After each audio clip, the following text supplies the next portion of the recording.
We will continue talking about architecture and trying to get as much of it covered as possible. We spent a bit of our class period going over the paper, but I think that will benefit everybody in the end. We're going to talk about Minoan art and architecture to begin with.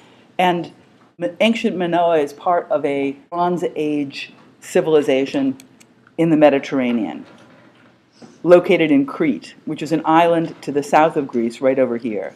Just to orient you, here's Egypt, here's the Mediterranean, here's our old friend Ur, and here's mainland Hellenic Greece. The Minoan civilization is really interesting for a number of reasons. One reason is it seems to have a strong matrilineal cult of goddesses, like the fabulous snake goddess over here. And it also has a really different predilection for formal organizations than the Egyptian stuff we've been looking at, favoring the curvilinear, favoring the organic. If you look at the pottery here, you see these kind of wonderful swirly things. Or the pottery over here, the octopus vase, where curvilinear forms of the sea begin to wrap the bulging vessel in a way that is really sympathetic. The Minoans seem to have had writing, these scripts, linear A and linear B. We still don't know how to break the code of linear A. And after great labor, linear B was deciphered, and it is kind of lists. 40 mules, 20 barrels of grain, 16 olives. So I don't know if we should even bother with linear B or linear A. The origins of architecture go back to this island of Crete, or at least the mythological description of the origins of architecture go back to the island of Crete and the Minoan civilization, where we encounter Daedalus, the first architect, the mythological first architect, father of Icarus. Daedalus is a great builder and a great tinkerer and a great maker of edifices. And one of the things he did was make wings for his son Icarus so that Icarus could fly to the sun. Now, that's always a good idea. I wonder how that's going to work out for Daedalus and Icarus. But just to show you how important the concept of Daedalus and Icarus are, in Portrait of an Artist as a Young Man, James Joyce names his protagonist, this young artist, about to forge in the smithy of his soul the unrequited longings of his age. He names him Stephen Daedalus, after the first architect. This is what happens to Icarus with his beautiful wings. The wings were feathers that had been held together with wax. And they worked beautifully, of course, until Icarus got too close to the sun, the wax melted, and he fell into the sea. The Renaissance artist Peter Bruegel did a painting of landscape with the fall of Icarus. And it's a beautiful painting. Anybody see Icarus? Right, exactly. This is Icarus. He's this little leg stuck down here. And so the poet W.H. Auden wrote a poem about this, and it's kind of a great thing. It's the Musée des Beaux-Arts, where this painting is held. About suffering, they were never wrong, the old masters. How well they understood its human position, how it takes place while someone else is eating, or opening a window, or just walking dully along. How, when the aged are reverently, passionately waiting for the miraculous birth, there must always be children who did not specially want it to happen, skating on a pond at the edge of the wood. They never forgot that even the dreadful martyrdom must run its course, anyhow, in a corner, some untidy spot where dogs go on with their doggy life, and where the torturer's horse scratches its innocent behind on a tree. In Bruegel's Icarus, for instance, how everything turns away quite leisurely from the disaster. The plowman may have heard the splash, the forsaken cry, but for him it was not an important failure. The sun shone, as it had to, on the white legs disappearing into the green water, and the expensive, delicate ship that must have seen something amazing, a boy falling out of the sky, had somewhere to get to and sailed calmly along. So that was a bad little architectural first project for Daedalus, but a noble failure. And so noble that the queen of Knossos, the queen of Crete, Queen Pasiphae, commissioned him for another important project. Always making important projects. She needed a mechanical cow. Sure she did. Why? She was in love with a bull. And she needed to find some kind of method that she could express her love physically with a bull. And so she needed a mechanical cow. And a guy who's willing to make wax wings to fly to the sun is also happy to make the mechanical cow. This painting is a wall painting from a villa in Pompeii showing Pasiphae and Daedalus with the idea of the mechanical cow. She will climb inside its hollow belly and accomplish the mating she desires with a beautiful bull. This is a strange idea, the beautiful bull. But you see the image again and again in pottery. Pasiphae gives birth to a child after her mating with the beautiful bull. And the child is half man, half bull. The child is the Minotaur. And so this is Pasiphae with her little baby Minotaur, and this is a statue of the Minotaur. I Googled beautiful bull because I wondered, really, is there such a thing that's so alluring as a bull that beautiful? And these are some of the images that came up.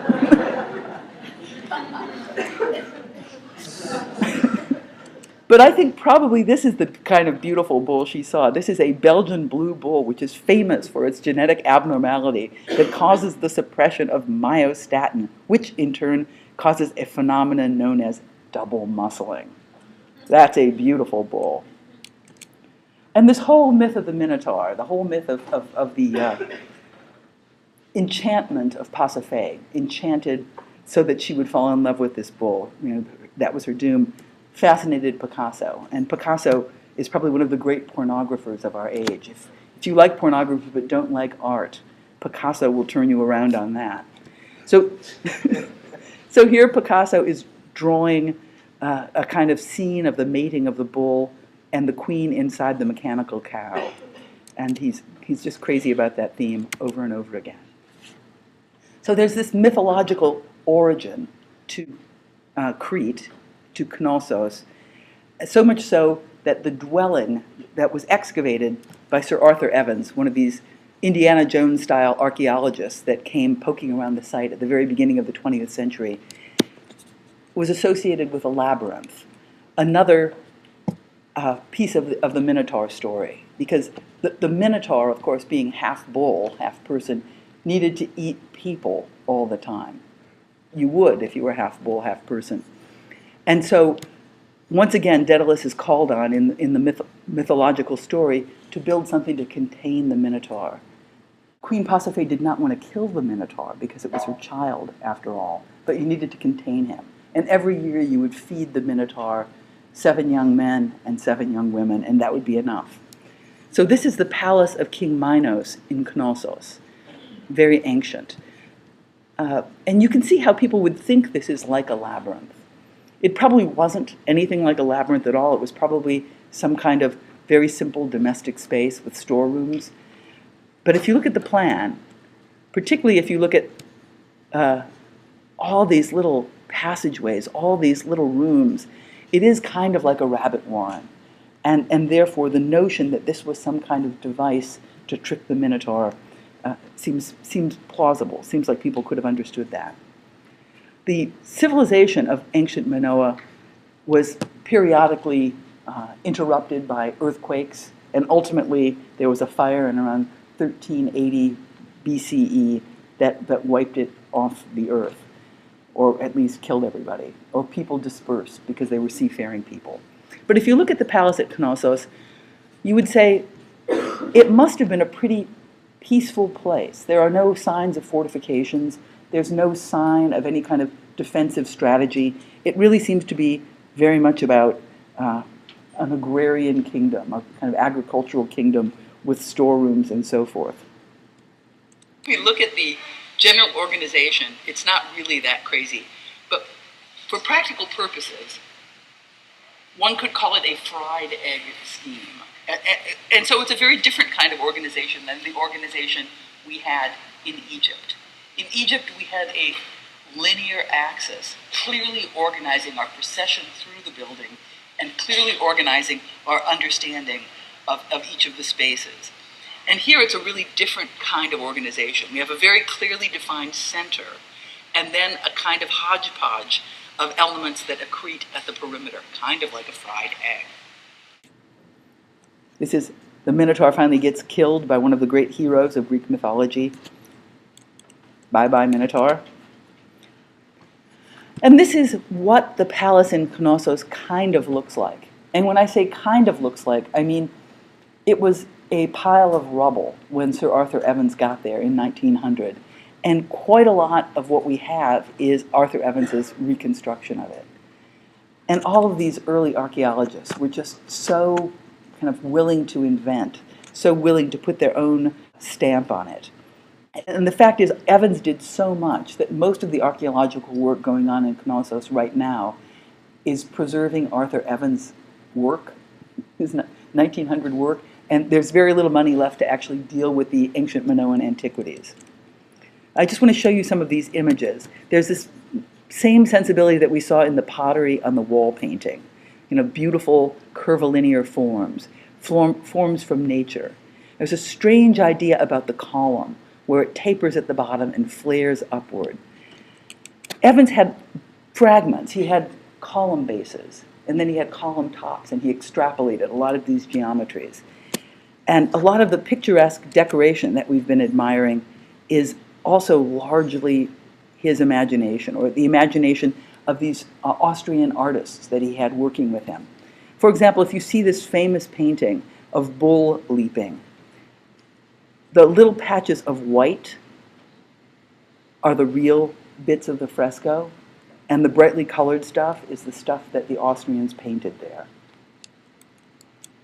If you look at these magnificent maidens, I don't know if you can see it clearly enough, these little patches of pale colored stuff are the real fresco, and the rest of it's the invention.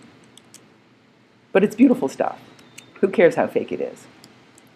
So, the other great Bronze Age civilization was in Mycenae. This is the land of the Homeric epics. This is where the house of Atreus was organized.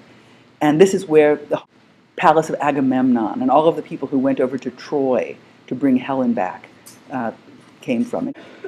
She started quite a lot of trouble.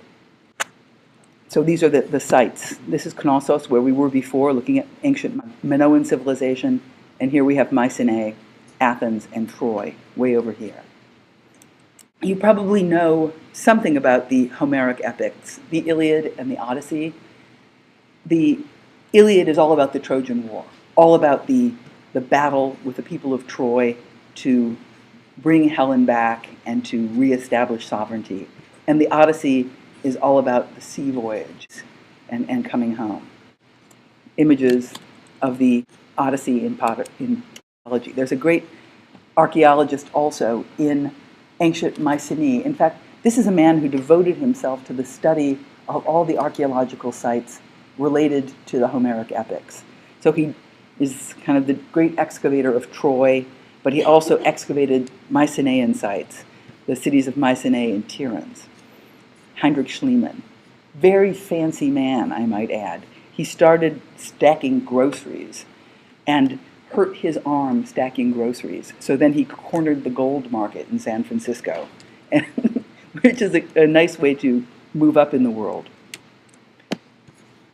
Some of the grave goods found in Mycenae are things like this fabulous mask of Agamemnon, probably not Agamemnon, the combatant. But here's what a Mycenaean site looks like. This is the city of Mycenae. This is clearly a warfaring country. This is a very different kind of architecture. It's a very different way of occupying a site than we saw in Minoa. First of all, there's a giant fortification wall. And even the terrain has to do with fortification. It's on a hill. It's on the high ground, so that views can be commanded and you can protect yourself that way. The masonry is pretty amazing of this enclosing wall. It's called Cyclopean masonry, again from the mythological Cyclops, a giant that Odysseus encountered. because each of these blocks are something like 6 by 3 feet. They are impossible to imagine how people without sophisticated moving equipment could have brought them there. And in the complex of Mycenae, there are a couple of particularly strong figural architectural elements. One of them is the lion gate. And if you look at the lion gate, you can see a kind of post and beam architecture happening over here, but we also see another idea about a different structural system, and that is corbelling. C-O-R-B-E-L. Corbelling has to do with the fact that if you put something, if your first block is here, and you extend the second block slightly out from the first block, you'll be able to have that little bit of a cantilever. And then the next block pushes down again.